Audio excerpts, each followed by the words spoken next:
آج آپ یہ سمجھتے ہیں نا سیاسی جماعت، یہ کوئی سیاسی جماعت لگتے ہیں آپ کو؟ یہ دہشت گرد جماعت ہے۔ جب ہم پر بین کیا جا سکتا ہے تو ان پر کیوں نہیں کیا جا سکتا؟ کے ساتھ، اس کے کارکنان کے ساتھ 1% بھی وہ ہوتا نا جو ہمارے کارکنان کے ساتھ ہوا، تو اس کے کارکنان اس کو چھوڑ کے ایسا بھاگتے کہ یہ منہ دکھانے کے قابل نہیں رہتا۔ تو بات صرف اتنی ہے میڈم اسپیکر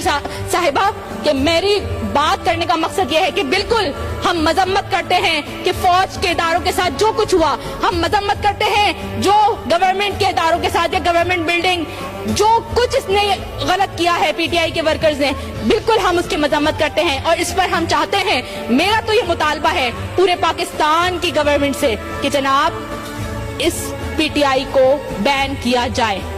4th شیڈیول کے پرچے کاٹے جائیں۔ اب یہ دیکھیں کہ جب تحریک لبیک پاکستان نے ناموس رسالت